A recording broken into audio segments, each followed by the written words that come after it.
So this week we have the flavor of the week, which is revision abundance. Revision abundance. This means to see again, to see differently, to reconsider abundance, to create a new vision for what abundance could mean, what it does mean for us individually, for us collectively. I'm going to talk about the ingredients that make up the flavor of the week. And I also just want to put a plug to watch all the way to the end because I do have a special infomercial, so to speak. I got my K-Cups from Kahawa 1893. And so I did a vlog style review of those. So if you're interested in seeing my take or just watching a 2-minute vlog, then stay to the end for that. And welcome back if you are a returning visitor. And if you're new here, if this is your first video, then welcome to Dr. Sarah's Cafe. So let's get into those ingredients, shall we? We're going to start with the astro ingredients, meaning the astrology of the week that adds to this sense of revising or revisioning abundance. And the first one is that Mercury goes retrograde on August 5th. So Mercury retrograde is one of the most infamous astrological events that people know regardless of how they feel about astrology, right? A lot of people have at least heard of that phrase or that term. Mercury retrograde is nothing to fear. I've talked about how we can get blessings from all retrograde planets, especially Mercury retrograde, in previous videos. So I might make another one, that a standalone Mercury retrograde video. But for now, I'm just going to walk you through a few points of this current Mercury retrograde starting on August 5th.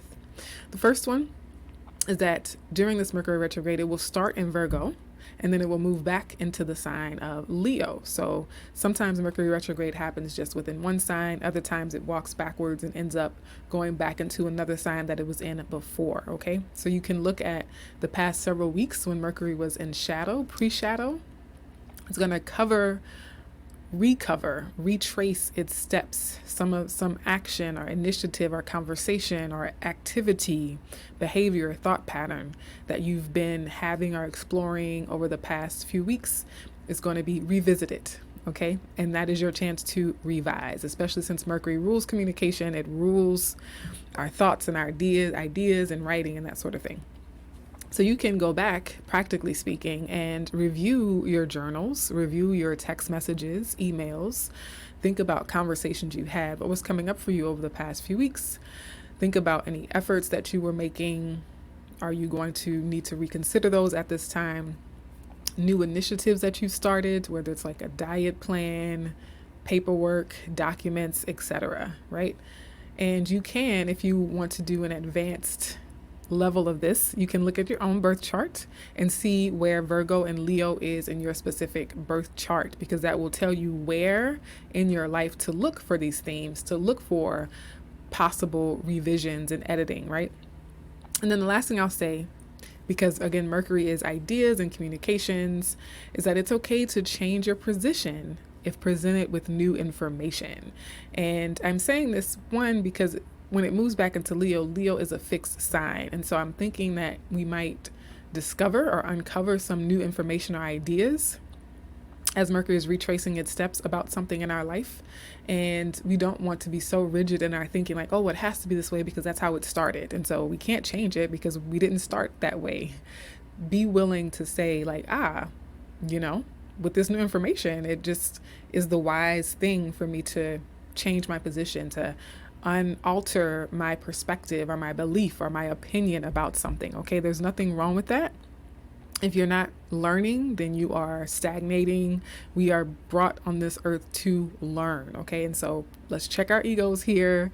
Mercury retrograde might show us where we have been in error, where we have overlooked something, where we have failed to consider something, etc. And we can say, oh, well, now that this has been presented to me, now that this has been brought to my attention, I'm okay with changing my position on it. Now, another astro ingredient is that the sun, currently in the sign of Leo, happy birthday to my Leos, my Leo royalty, okay? And it's going to be having a conversation called a sextile with Jupiter, the big Santa Claus of the cosmos, in the sign of Gemini.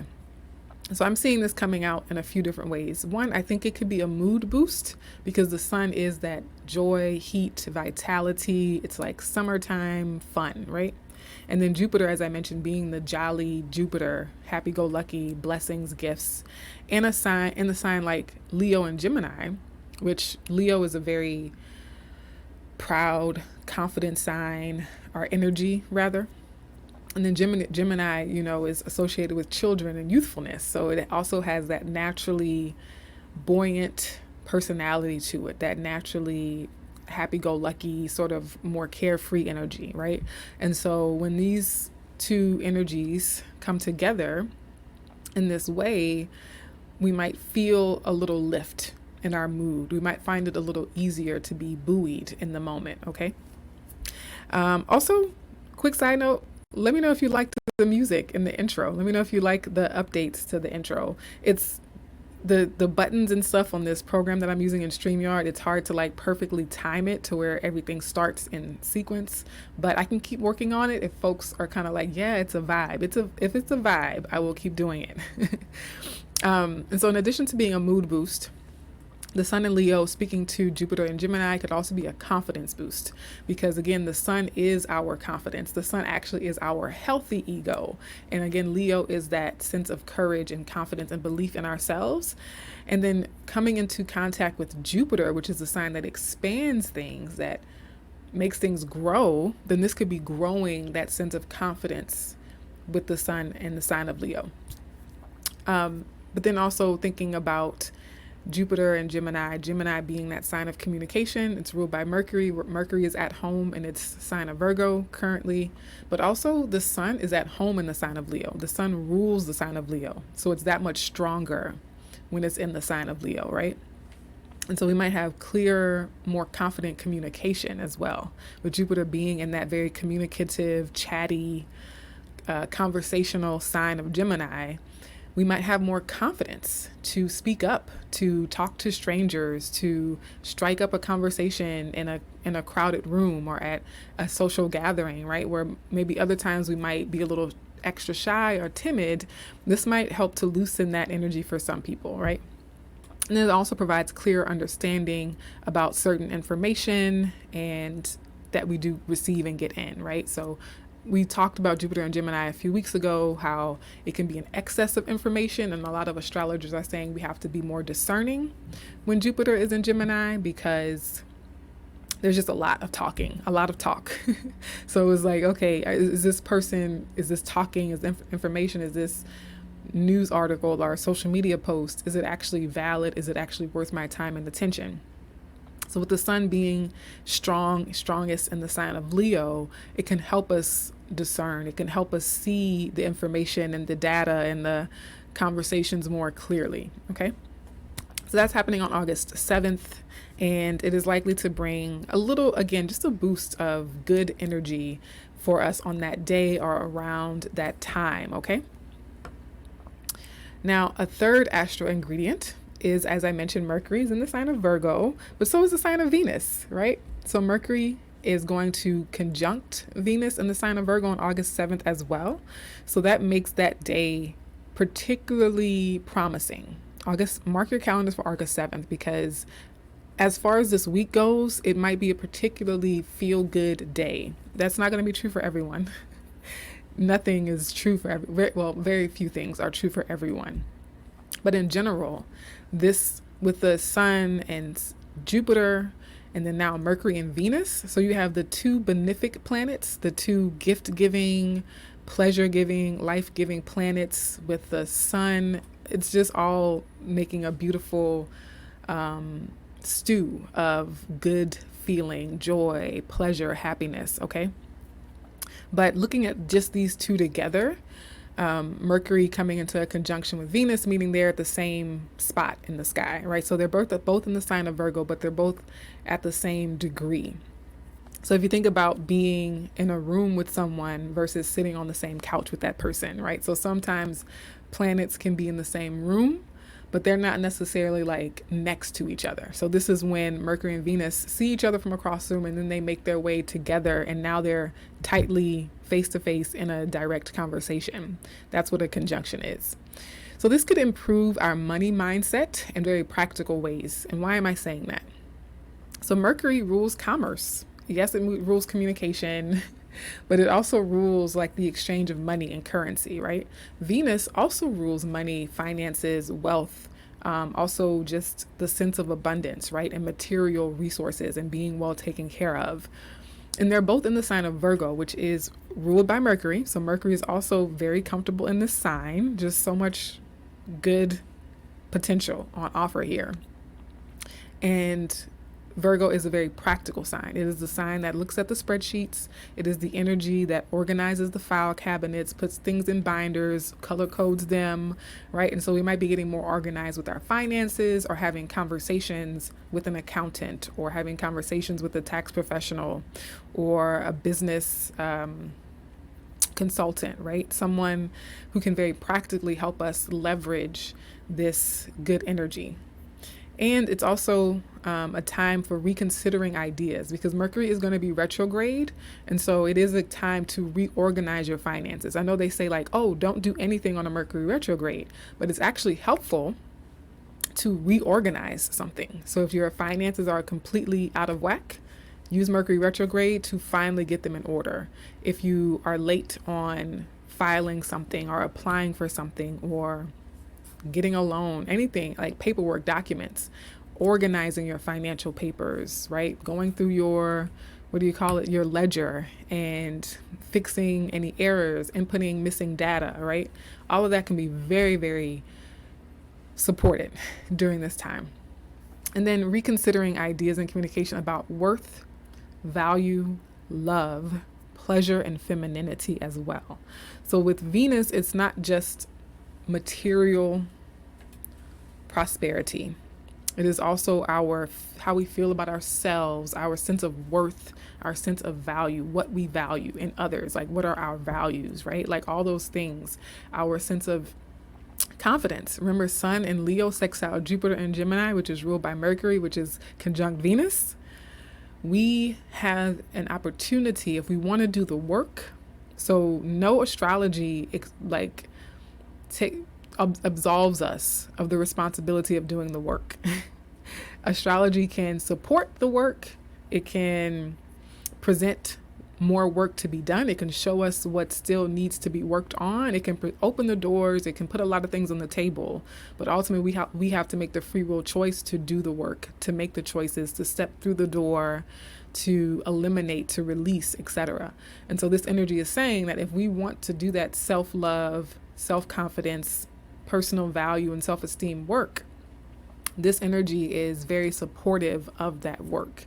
We might naturally feel like, oh, I want to do a journal entry. I want to book that appointment with my therapist. I want to, whatever your practices are, August 7th could be a really good day to lean into them. Or if you don't already have a practice, it could be a great day to start one. It could be a great day to start looking for that practice that's going to help you maintain that positive, healthy sense of personal confidence, personal power, self-love, and esteem. Okay? Yeah, I think that's what I want to say with that.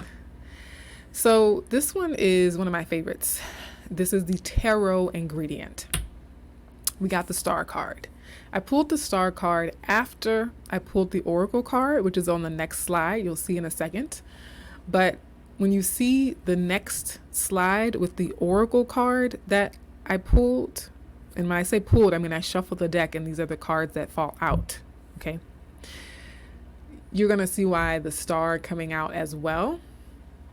At least a day after I pulled the oracle card is such a beautiful synchronicity of everything I've been saying. It just reinforces the idea that even if this week has some challenges within it, there is no doubt, based on both the astrology, the tarot, and the oracle cards, that there will be significant opportunities, significant moments, significant pockets of our day, our week, that could be magical if we are open to that energy. That could be so loving, so beautiful, so hopeful and inspiring, so healing.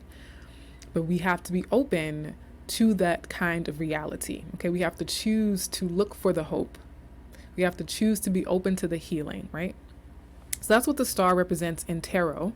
This is from the Wild Unknown Tarot deck. And the star can also represent the future visions. It is the card of Aquarius. So I mentioned in other videos how tarot, each zodiac sign has a tarot card that represents it. And the sign of Aquarius is represented by the star card. And that means that Aquarian energy is very future oriented. Aquarius is the sign of the future. And it is the sign of wishes, long-term wishes, and the vision that we have for our future, the future of our life. It is also energy of the masses, of the collective, of social groups and networks, right? And so this could be hope for our personal future, as well as maybe hope for our collective future. But again, hope is a choice. It's not just going to force itself inside our hearts and heads, okay? And then, as I mentioned, a card of wishes as well. So the star card, when you wish upon a star, allow yourself to feel the magic. I wanted to start an Instagram account, or I actually did start it, but I haven't kept up with it, where it was looking for the magic in the mundane, looking for the magic in the mundane. It's one of my favorite things to do in life. All right. That oracle card that I mentioned, here's what it is. Endless possibilities. Endless possibilities. And you see the motif of the star. There's a beautiful young woman, and there's like this starlight coming down from her crown down to her forehead, her third eye, her eyes. And she's like looking into, what is it, a crystal ball? Again, thinking about the future. It's just a beautiful card in and of itself, which is why I'm going to let it sit on the screen for a little bit here. It is the number 38, which is an 11, right? 11. We had an 11 in the previous week, or a couple of weeks ago, I believe, and that is a master number. It is a very spiritual number. And the phrase endless possibilities is directly related to the star. Hope, healing, future visions, wishes, manifestations, healing. And so when I mentioned how I had pulled this oracle card, endless possibilities, like the day before, and then I came back and pulled the tarot ingredient and I got the star, and I was like, oh, everything is making sense. And that's where the flavor of the week really came from. When the tarot and oracle ingredients came together, I was like, yeah, the flavor is revisioning abundance. And so having a clear vision for the future, but with Mercury retrograding, we might get to revise our belief about what's possible in the future. We might get to revise our idea of what's possible for us. We might get to see a new vision that promises a future where we have all of our needs met, where we can trust and have faith in our ability to live abundantly and to thrive and prosper. Okay? So I'm going to read from this card as well. It says, you look at the world through the lens of your life experiences, personality, and conditioning.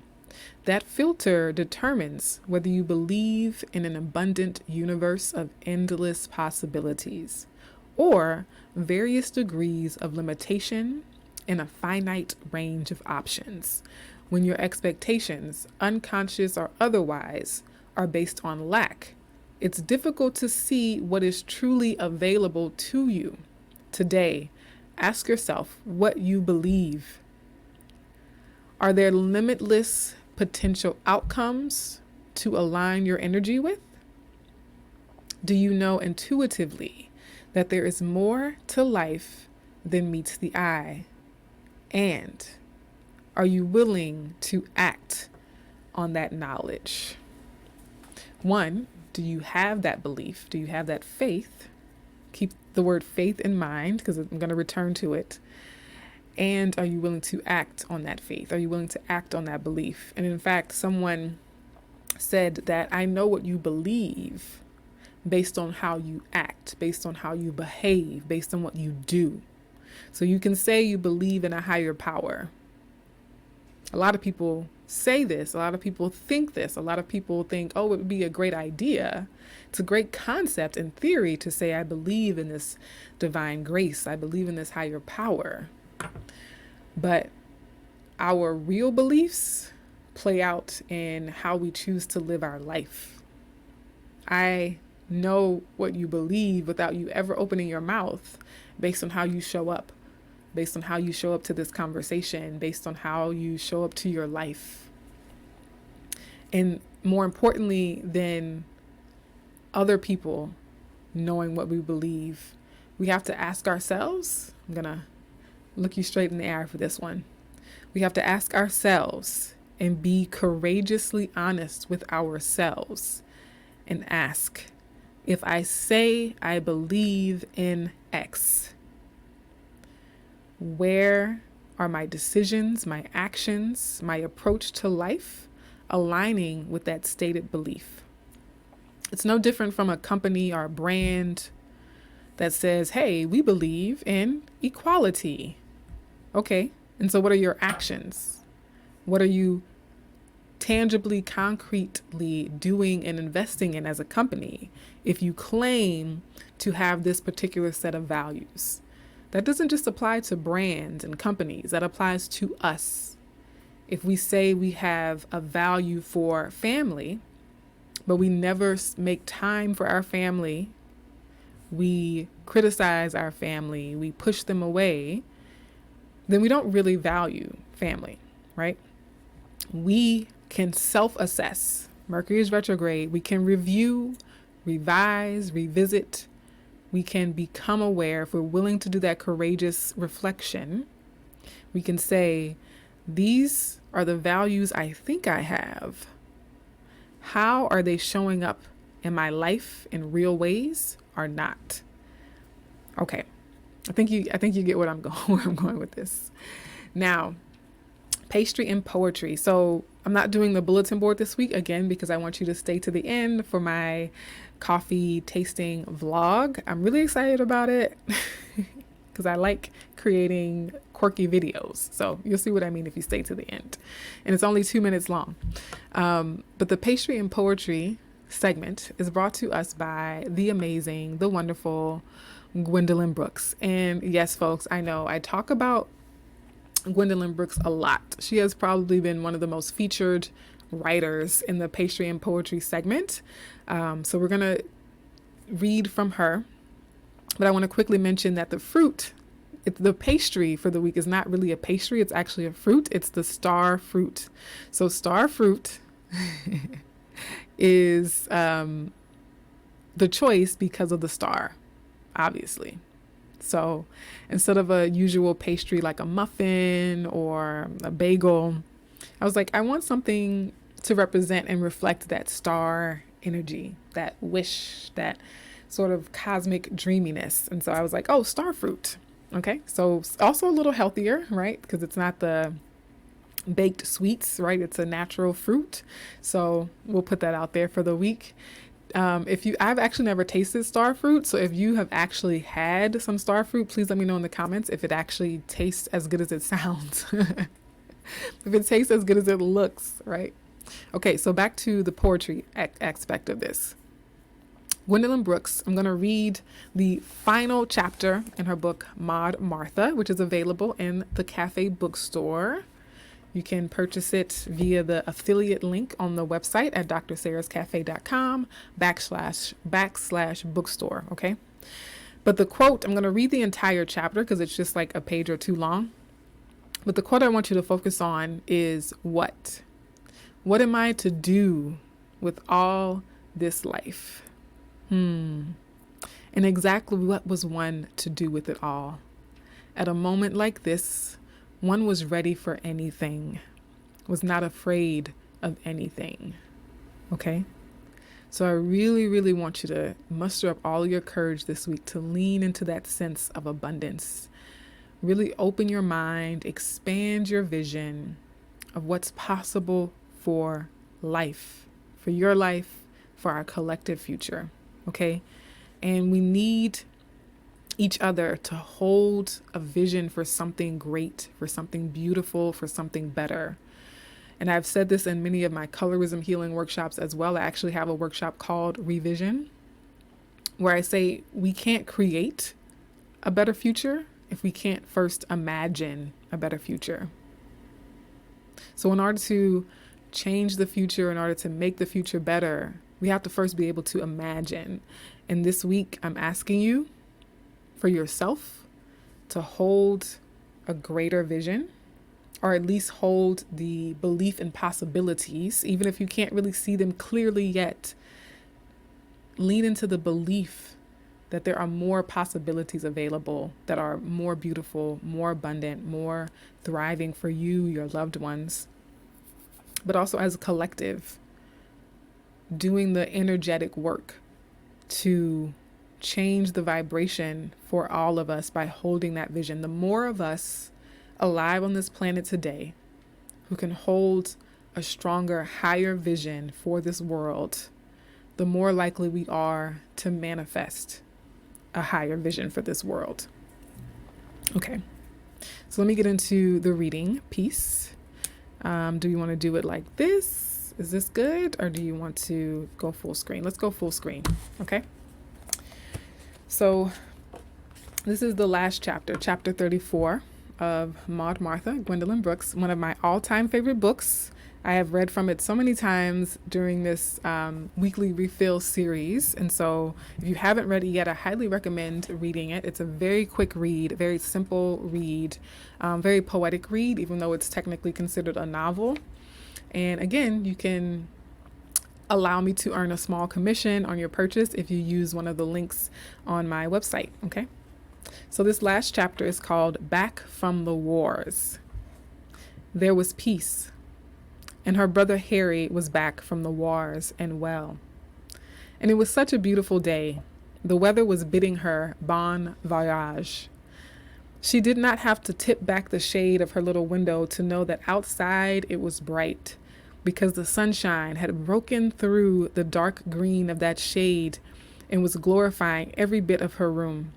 And the air crawling in at the half-inch crack was like a feather, and it tickled her throat. It teased her lashes. It made her sit up in bed and stretch and zip the dark green shade up to the very top of the window and made her whisper, what am I to do with all of this life? And exactly what was one to do with it all? At a moment like this, one was ready for anything, was not afraid of anything.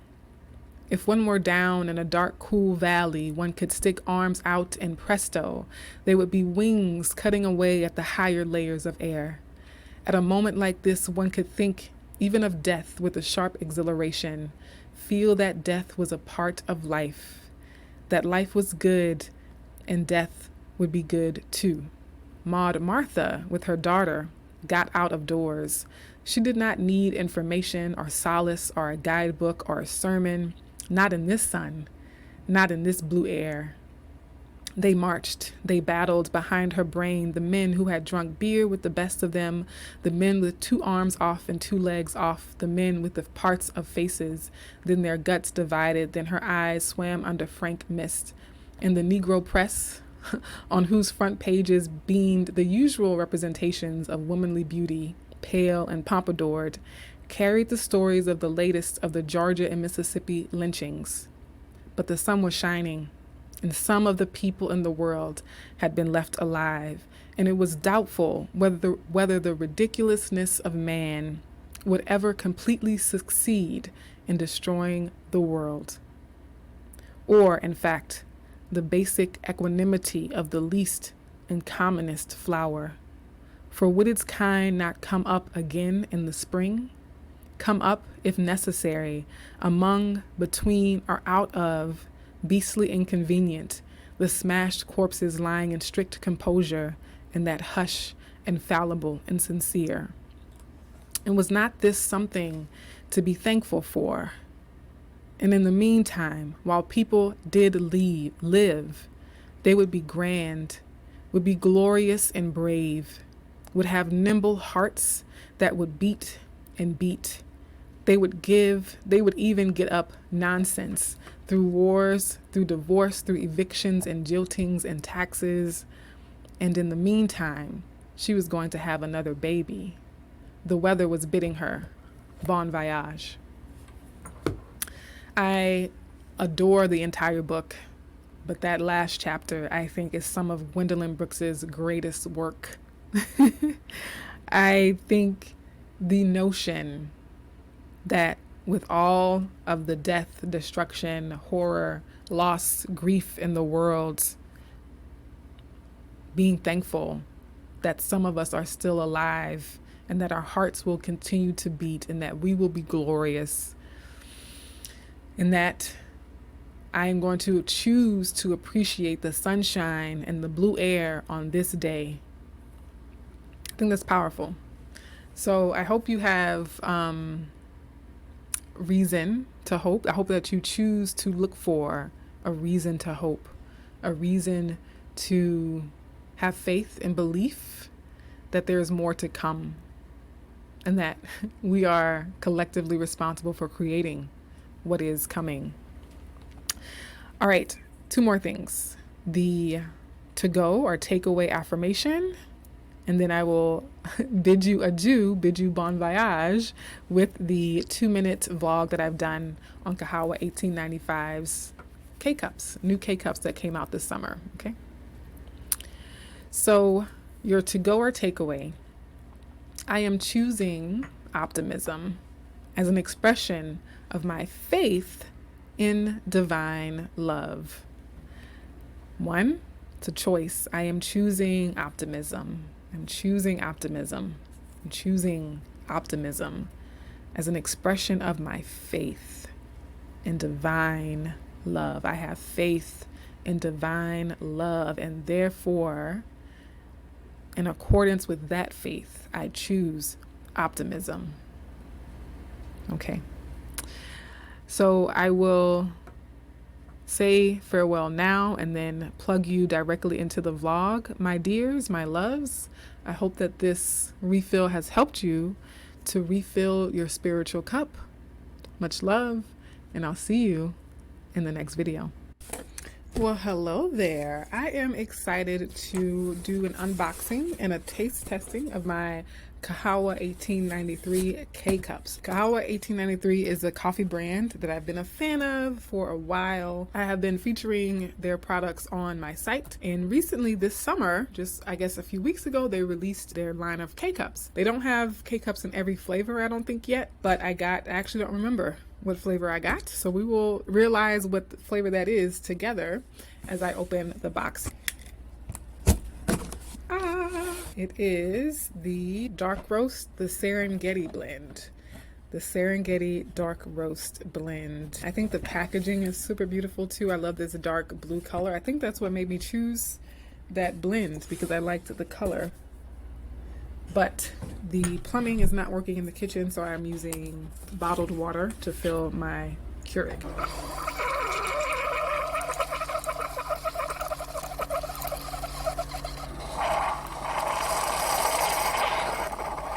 The aroma, as it was brewing, it has the best aroma. Oh, it smells so good. That is one of the greatest joys of coffee. So A+ on that. No sweetener, no cream. I like it just as a baseline flavor.